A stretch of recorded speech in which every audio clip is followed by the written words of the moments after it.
સૈયદપુરામાં ગણપતિ પંડાલમાં પથ્થરમારાનો મામલો. ગૃહ રાજ્યમંત્રી હર્ષ સંઘવી પોલીસ કંટ્રોલ રૂમમાં પહોંચ્યા. સીસીટીવીથી ઘટના સ્થળનું નિરીક્ષણ કરી જરૂરી સૂચન કર્યા. પોલીસ કમિશનર અને ઉચ્ચ અધિકારી મેયર સહિતના હાજર. પથ્થર ફેંકનાર સૌથી મોટો સામાજિક ગુનેગાર હર્ષ સંઘવી. સૈયદપુરા વિસ્તારમાં ગણપતિ પંડાલમાં કાલે અસામાજિક તત્વો દ્વારા જે પથ્થરમારો કરવામાં આવ્યો હતો, સૌ લોકોને પોલીસ દ્વારા તાત્કાલિક ધરપકડ કરવામાં આવી હતી.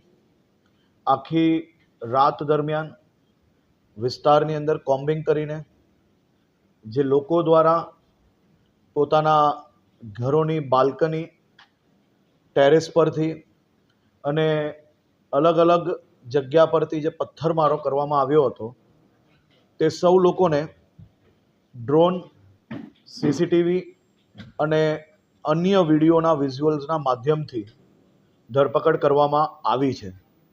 ખાસ કરીને આખી રાત સુરત પોલીસની બધી જ ટીમો દ્વારા ખૂબ મહેનત કરીને આ તમામ લોકોને પકડવામાં આવ્યા છે. અનેક લોકો પોતાના ઘરની બહાર દરવાજામાં લોક લગાડીને અંદર છુપાયેલા હતા. કોઈક પડદાની પાછળ તો કોઈક ઉપર અભરાઈ પર બી છુપાયેલું પોલીસે પકડ્યું છે.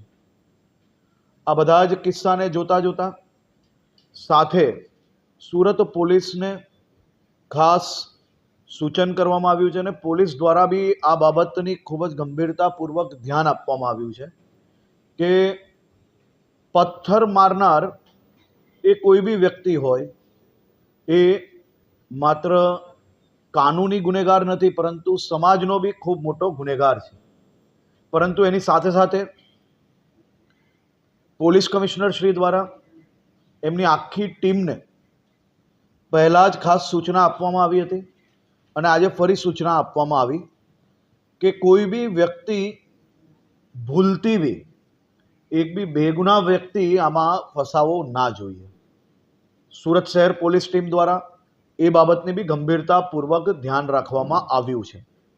આજે તમામ સમાજના લોકોને અલગ અલગ ગ્રુપોમાં જે લોકો આવ્યા છે તે સૌ લોકોને મળ્યા છીએ અને સૌ લોકોને 100% વિશ્વાસ અપાવ્યો છે કે આપણું રાજ્ય ગુજરાત રાજ્ય, આપણું ગુજરાતે અને આપણા ગુજરાતે માત્ર ગુજરાતમાં જન્મેલા બાળકને જ નહીં, પરંતુ દેશના તમામ યુવાનો જેને પોતાના પરિવાર માટે સપના જોયા હોય, જેને પોતાના પરિવારને આગળ વધારવા માટે રાત દિવસ મહેનત કરવી હોય, એવા લાખો કરોડો યુવાઓને રોજગારી આપવાવાળું આપણું રાજ્ય, એમાં કોઈ બી પ્રકારની શાંતિ દોલવાની પ્રયત્ન કરનાર લોકોને સાખી ના લેવાય અને એ લોકો પર કડકમાં કડક પગલાં ભરવા એ ખૂબ જરૂરી છે.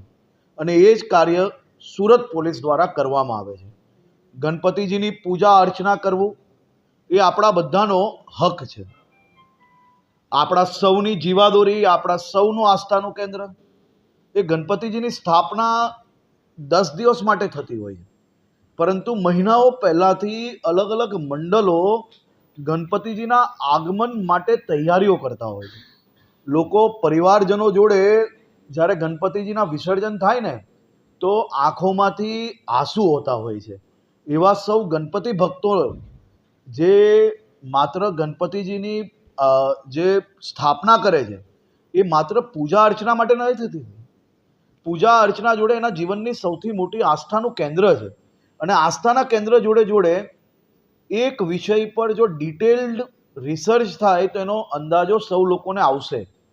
ગણપતિજીના પંડાલ બાંધવાવાળા કયા સમાજના લોકો હોય છે એ ક્યારેય નથી જોવામાં આવતું. એ 6 છોકરાઓ માટેનો બી વિષય પોલીસ દ્વારા ડિટેલ્ડ ઇન્વેસ્ટિગેશન કરવામાં આવ્યું છે. આજે કોર્ટમાં જ્યારે હાજર કરવાના છે તે પહેલાં જે તપાસનો વિષય છે એના મુદ્દાઓ હમણાં મારે ડિક્લેર કરવા એ યોગ્ય નથી. એ બાબતની સંપૂર્ણ માહિતી કોર્ટમાં જ્યારે આ સૌ આરોપીઓને લઈ જશે ત્યારે સરકારી વકીલ પોલીસ દ્વારા જે વિષયો મુકાયેલા છે એ સૌ લોકોના ધ્યાન પર આપવામાં આવશે, કારણ કે પહેલાંથી આ વિષયો ડિક્લેર કરવા એ યોગ્ય નથી.